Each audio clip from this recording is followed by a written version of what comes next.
Pessoal, como nós já conversamos aqui, a escrituração contábil é o registro dos fatos contábeis. E o que são os fatos contábeis? São acontecimentos, né, na empresa, na entidade, que modificam o patrimônio. Então, são acontecimentos que vão movimentar as contas patrimoniais, ativo, passivo, patrimônio líquido, ou as contas de resultado, receita, despesa. Então, todos esses acontecimentos, todos esses fatos devem ser registrados. Como exemplo, um recebimento de um cliente, um pagamento de um fornecedor, uma apropriação de uma despesa, uma receita, enfim, todas essas, uma transferência bancária. Então, todos esses acontecimentos que movimentam essas contas, ou seja, de patrimoniais ou de resultado, devem ser registrados. Isso que são os fatos contábeis. Nós temos também os atos administrativos. O que são os atos administrativos?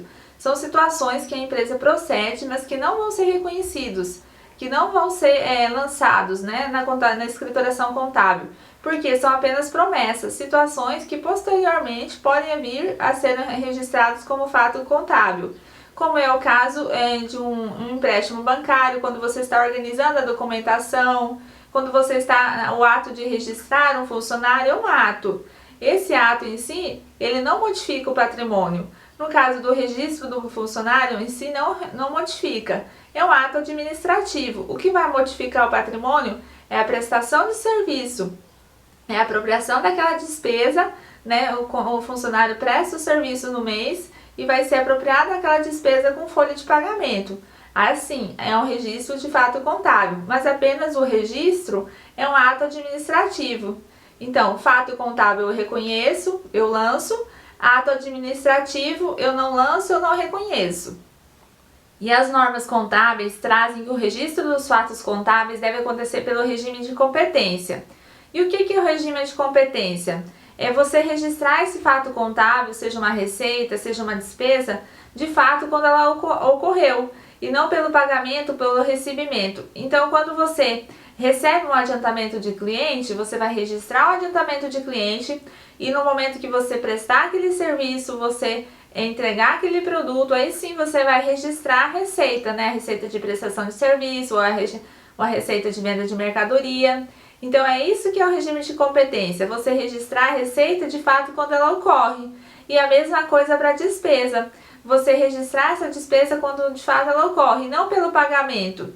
Então, se você pagou adiantado um fornecedor, você vai registrar o adiantamento de fornecedor e no momento que você adquirir aquela mercadoria, aí sim você vai registrar aquela despesa com o serviço, com uma mercadoria. Então, o regime de competência é isso. A que mês compete a receita ou a despesa, né, de fato, e não pelo pagamento, não é pelo caixa. Então, isso são coisas diferentes. O regime de competência é o que é exigido pelas normas contábeis e, de fato, quando ocorreu a receita e a despesa. E o regime de caixa é pelo pagamento, pelo recebimento. E as normas contábeis trazem para nós que o registro dos fatos contábeis deve ser pelo regime de competência. Através dos registros contábeis, nós temos o levantamento das demonstrações contábeis. Então, a empresa faz esse registro dos fatos contábeis, né, a escrituração contábil, faz a conciliação contábil, né, que nós vamos ver através do livro Razão, temos depois o livro diário, temos o balancete de verificação, e ao final de cada exercício, ou final de mensal ou trimestral, a depender de como a empresa faz o seu fechamento contábil, ela vai, depois de tudo pronto, conciliado, ela vai fazer o levantamento das demonstrações contábeis. Né? Essas demonstrações contábeis temos o balanço patrimonial, a DRE, a demonstração de resultado de exercício, temos a demonstração de fluxo de caixa, temos a demonstração de lucro prejuízo acumulado, temos a demonstração de mutação do patrimônio líquido, temos as notas explicativas. E esse conjunto das demonstrações contábeis vai depender do porte da empresa. A Lei 6.404 traz lá que empresas SA de capital aberto, de capital fechado, são obrigadas a apresentar X conjunto de demonstrações. As normas contábeis, a NBC, referente a pequenas empresas, ela traz a empresa de pequeno porte é obrigada a apresentar Y conjunto de demonstrações. Então, quando você estiver trabalhando, você deve observar isso.